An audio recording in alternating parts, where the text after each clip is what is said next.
This is video number 3 for the odds and ends hit and miss. And what we're going to do today is we're going to make the bearings. This is the print of the bearings. And I've already taken and milled out some 1 by 1 by 1 block. These are actually cubes, so they're 1 inch each way. These 4 sides are finished. These 2 are just sawed, but that's what we're going to make them out of. These are cast iron.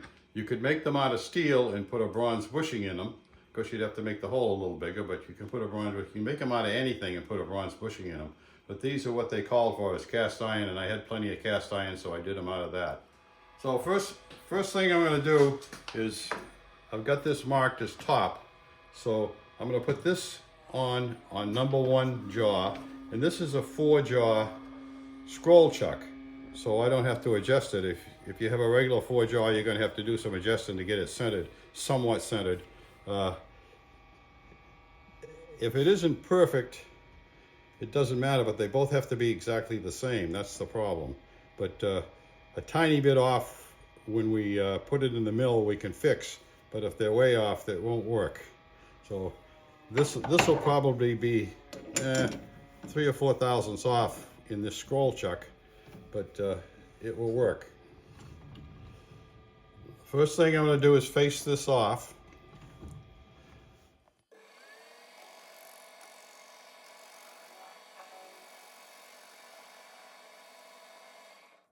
Okay, a little more.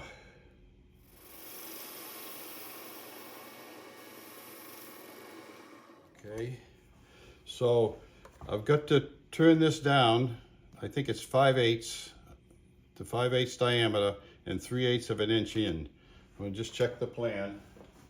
That's right, 5/8 diameter, 3/8 in. So what I'm going to do is, this is 0 now. I'm going to set my gauge up, my stop gauge.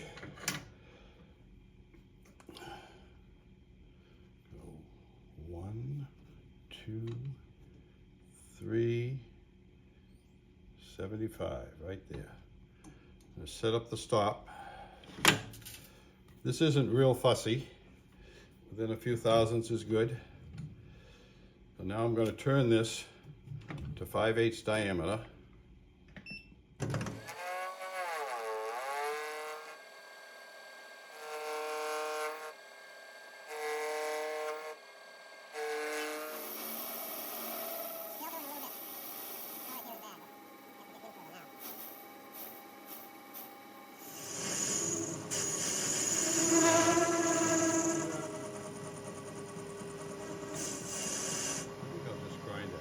So that tool was chattering a little bit, so I took the tool out, and what I'm going to do is grind a little more angle on here, because it was cutting too much of this.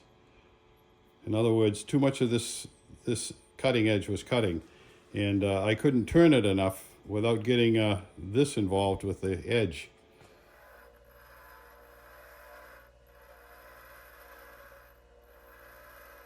What I did is I ground more of an angle here, because what was happening is too much of this was in contact with the material, and it makes it chatter.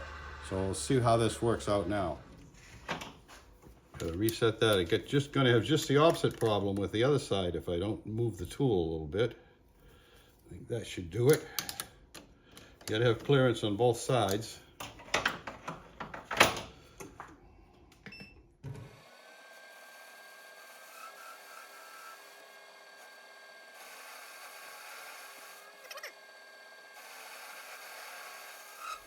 Down to what?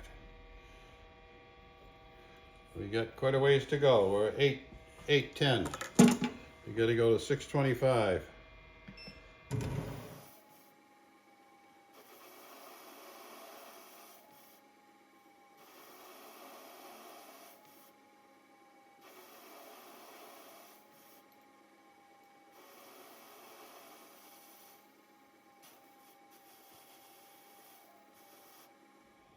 There we go, 675. We got 50 to go.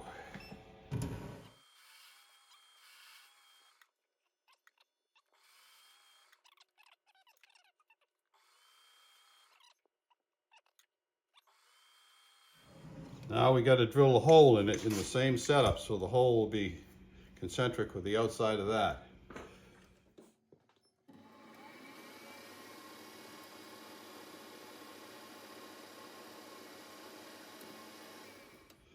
So what I'm going to do is open this hole up to 5/16, and then we're going to finish it in the miller with them installed on the engine sides so that they'll be perfect.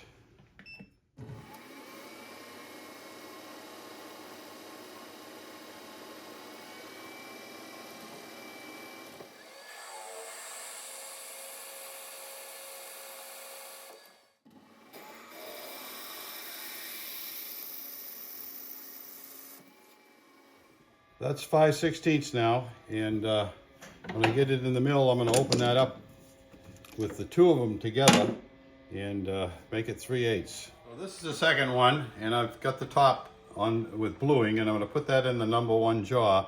So if you loosen 2 jaws on a regular 4-jaw chuck, you can take it out and just tighten the 2 jaws, and it'll be pretty much in the same spot. You won't have to line it up twice. This scroll chuck works pretty good. It's pretty accurate. So because these were square, I have to mill them to size. So I'm going to take 1/16 off the bottom, and then I'm going to go 1/16 inch deep, which fits over the sides. I'll show you that in a minute. It just fits over the engine sides. You got to do them separately because they're not quite the same depth. So I'm going to do one at a time. Take a 1/16 off of it.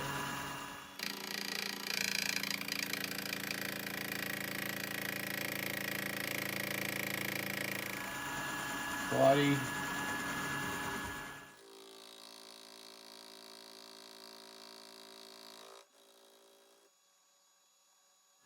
There's 55.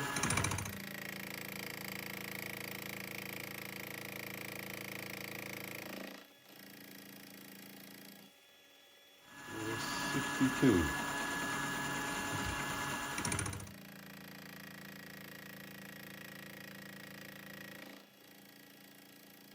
We have to put a 3/8 slot in the bottom here, and that fits over the side of the engine base.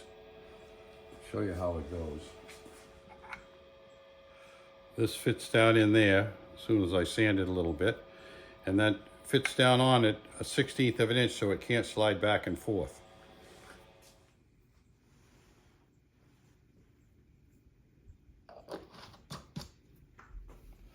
So what I'm doing is just going to blue these so I have a reference line. Okay, but before I put the lines on them, I'm going to face these 2 sides and try to get them exactly the same width. They're about 3 or 4 thousandths off right now. Important they're somewhere near the same.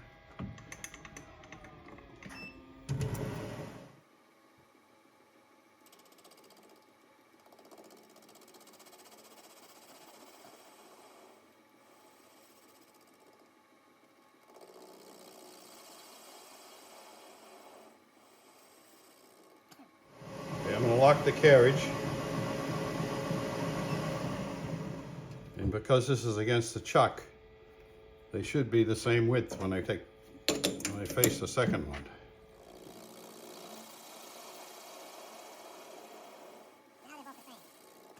So in order to put the notch in here, this is supposed to be a 1/2 inch thick. So I got to take them both down to a 1/2 inch here, and then I can mark it for the notch. I set my stops up here, so I already set it at a 1/2 inch. Get the dial out of the way.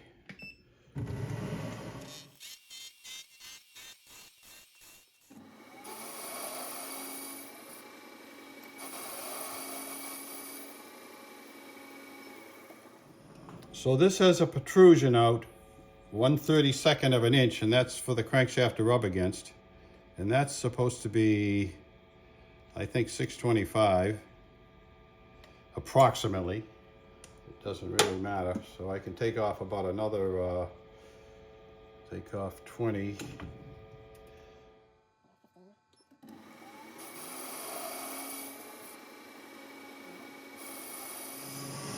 now what I'm going to do is move this out a 32nd, which is 31 thousandths.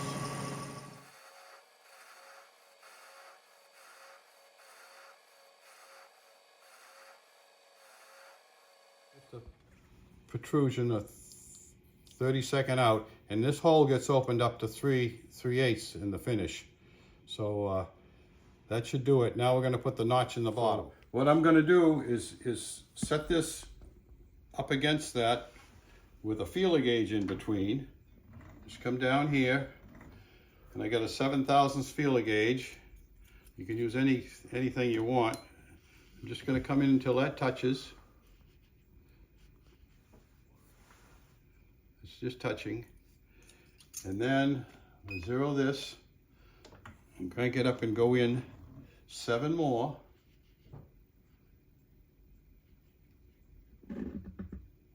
Okay, so there's 7. That should just be clear in there, and it is. Just touching. So now I want to come out 1/16, which is 62.5 thousandths. So I'll zero this again. Come out 62.5, and that should be right. Both of these in at once and see how they cut.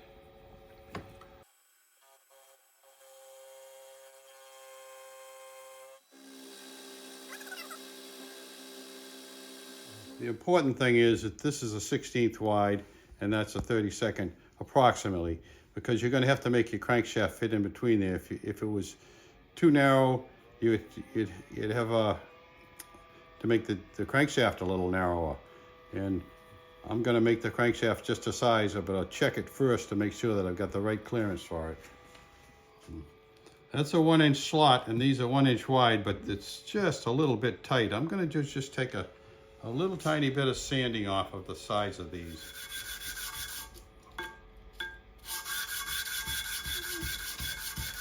Maybe a burr on them too.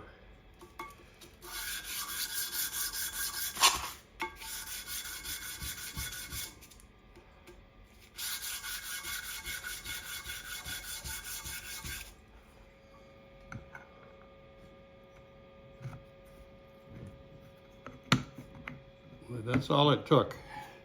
So that's fit on there. That's all right. Okay. I would call that a really nice fit.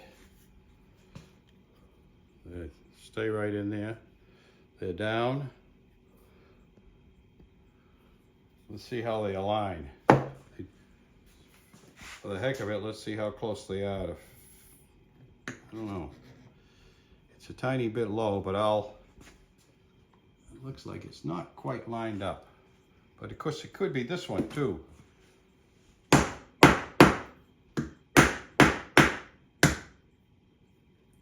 that's not it. Yeah, now they're right. Now you can see that that lines up almost perfectly. Just wasn't down all the way. The next thing we got to do is drill the holes for the bolts and tap them and bolt these onto that frame. And the hole goes 1/4 inch in from the edge. It shows you right there. So I'm going to mark that. And then from the side, they're 11/16. I'll have to figure that out, how far in they are. So it shows them 11/16 apart. So 11/16 from 1 is 5/16, and half of that is 5/32, so they would go 5/32 from the edge. Let's check that and see how it looks. Because you want to make sure you haven't got your bolt hole going through your main hole, which is going to be 3/8 of an inch. So that looks right. So I prick punched them, and now I'm going to drill the tap size hole all the way through this. I'm not going to do the clearance hole, I'm going to do the tap size hole. And the reason for that is when I put this onto the side, I can take the same tap drill and go down and mark it. It's more accurate than using the bigger drill. Okay. We're going to spot drill those and then use the tap drill. They're showing to drill a 3/16 size hole here. I guess that's for like a number 6 bolt. I'm going to use a number 5 model bolt because it looks better, and it'll be approximately the proper size.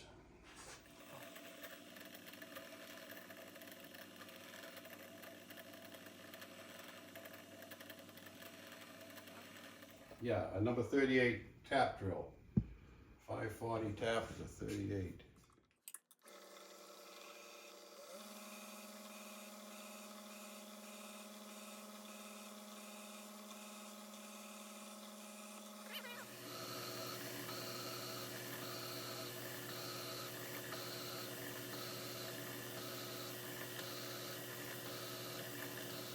Now I'm going to put these on the sides of the engine and mark the holes and then drill and tap them. Make sure they fit right.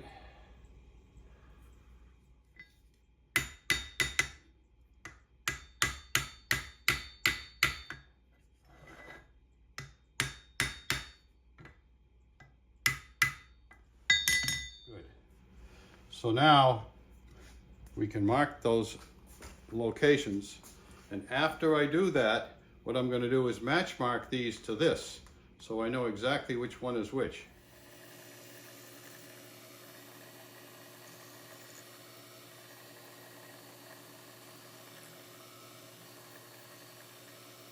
So I always do the left-hand one as 1.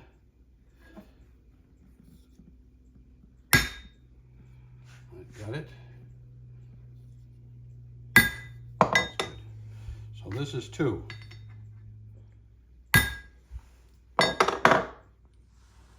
Okay.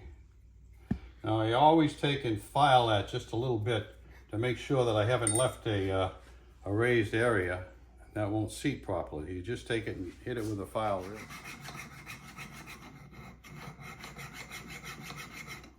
I will drill the tap holes and tap them.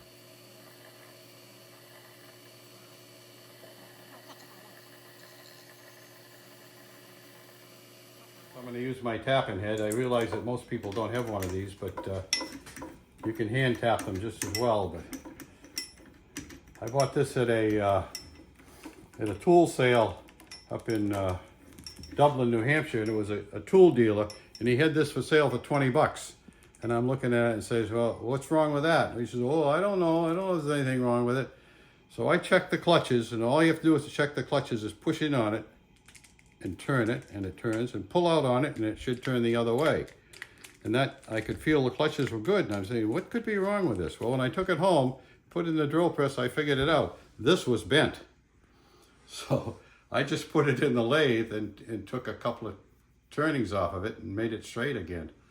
Because it was a tapered shaft, but it was bent like crazy. So this is quite a prize. And these parts I made for it so that I could use it in the drill press.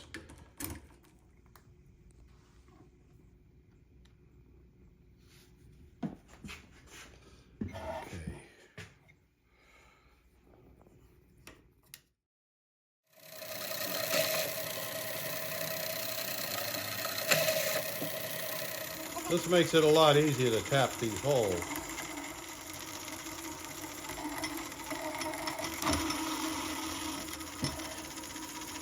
Okay, there's the holes tapped.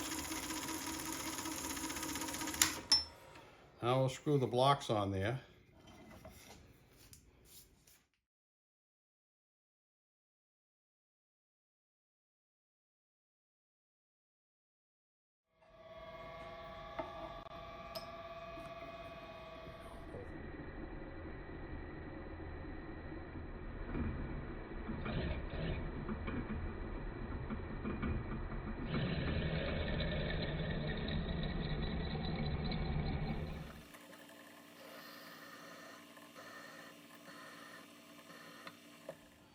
So this is number 2, goes on here. Make sure it's clean. Has to be really clean because I'm going to bolt it together and it's going to be machined here. I got to file this. Make sure that 2 isn't standing up there.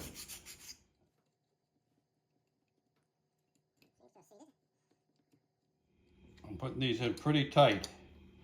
I want to make sure that they stay in place for the next operation. There's no chips under them.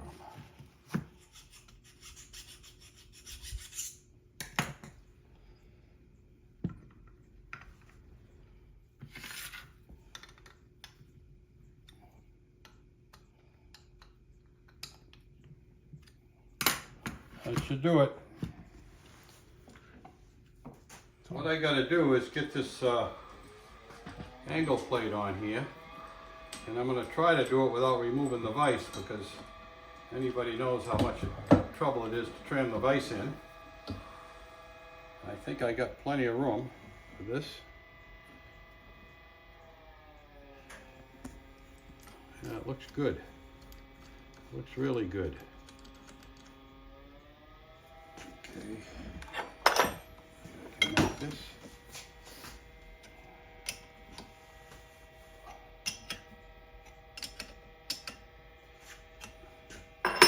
So I got to mount this here, and this will make sure it's straight this way. And if this is on the table, I don't think I can do it on the. I got to move this up a little bit. Something. What I'm going to do is put a parallel underneath that. It just fell in the slot here. One parallel, so I've got a little clearance here when I come through with my drill. And I'll put a clamp on here.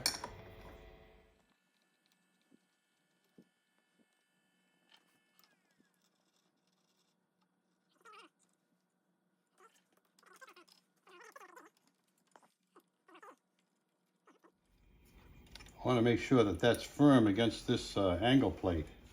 That should do it. Looks straight.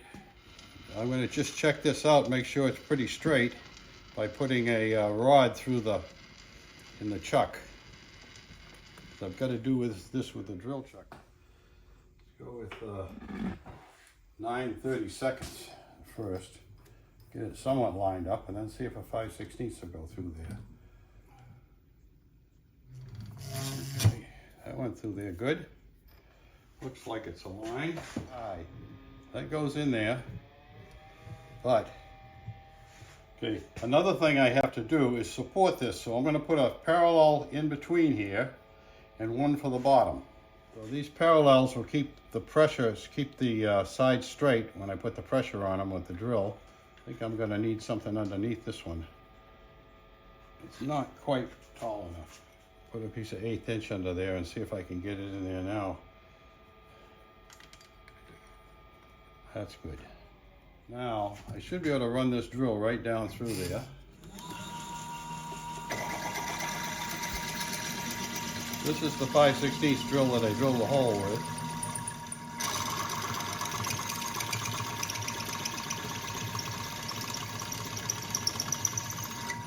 You can see that's probably 10 thousandths off. And it's because of the size of something a little, but this will straighten it out when I finish bringing that up to size and ream it. It'll be line reamed and it'll be perfect.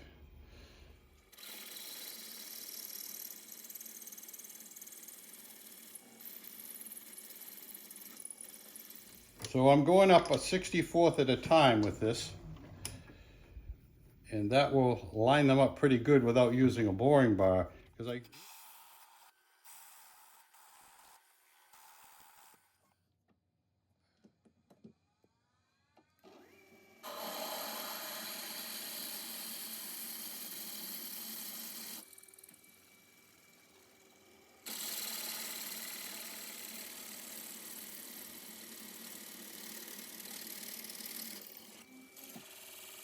Okay, the last drill here I'm using is a U drill, which is just a few thousandths under the size of the reamer that I'm going to use. And this is all locked. The table can't move, so everything should work good.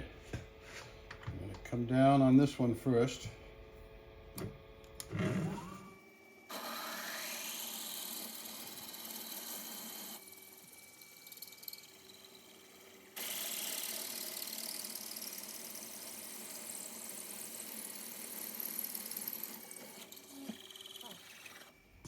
So I'm going to ream this 3/8 first, and then I'm going to run my 1/1000th over reamer through there, and it'll only be taken off a 1/2 thousandth on each side, and that's to save my reamer. I could just run the one over through it, but it would put more wear on it, and I don't mind wearing these out.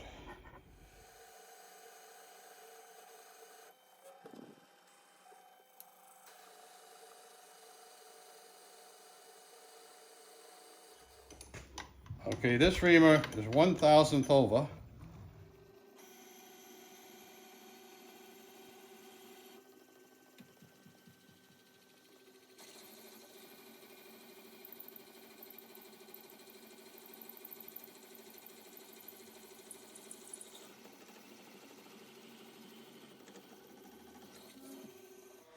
Okay, so now we can take this out of the setup. Now, the big test, I'm going to run a piece of 3/8 rod through there and see how it fits. Oh, that's nice. It's zero play. That thing turns freely. And I should be able to take those on and off and get it back to that position by just putting a rod through there and tighten them. But as you can see, that turns real easy. There's absolutely no play. So what I'm going to do is make these look a little better. It's not in the print, but I'm going to do a little cut in there for the bolt. Just make it a little detail, and then round the corners off. Like I said, this is not in the print. I'm just doing a little pocket for the bolts.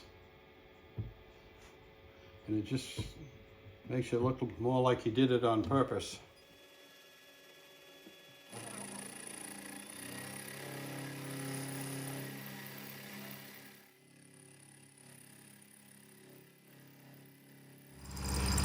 I'm just going in the width of the cutter, so I'm watching this side of the cutter so it's right in line with the side of the block. And that should be enough space for the, so what I'm going in is just deep enough so that I can get the socket on there and have a little clearance behind it. I can probably go in a little deeper, but that's plenty. So I'm going a little bit deeper on these. Instead of a 32nd, I'm going a 16th deep. I'm doing this one over again, and then I'll do the second one. I'm going to round the corners of that so you can see what it looks like when it's rounded. I'll put the bolts in it so you can see what it looks like finished. You could probably even go deeper than that, but that's a 16th. I think that looks pretty nice. And once that's all cleaned up and painted, it'll look good.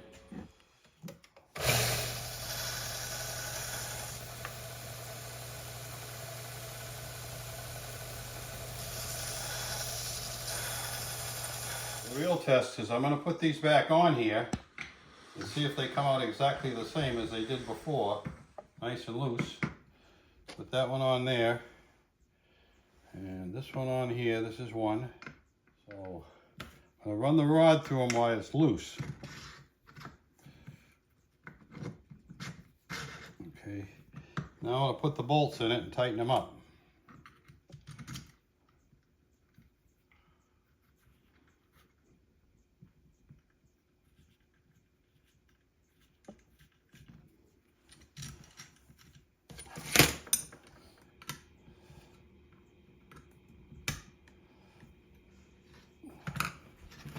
There it is.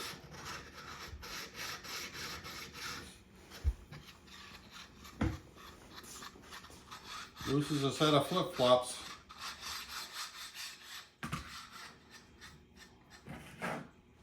The only thing that has to be done here is there's a tapped hole that goes here for the oiler, but I don't have the oiler yet, and I'm not sure what size to make the hole, so I'm just going to leave that. I can always take them off, drill the hole, put it back on. I can actually drill it and tap it right on here.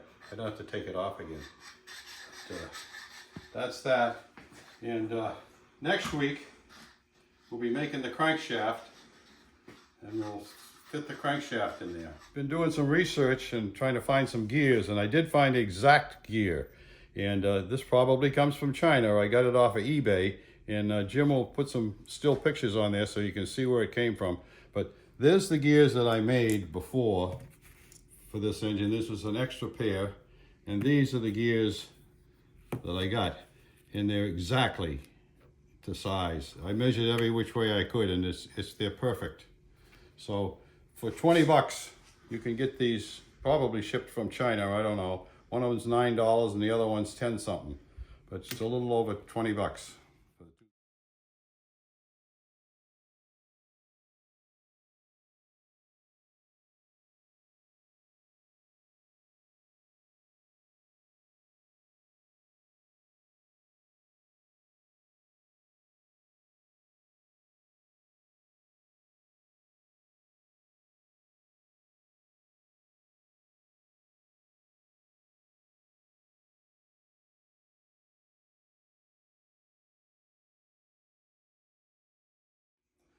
So thank you for watching, and if you like what you saw, give us a thumbs up and subscribe to the channel. Thank you very much.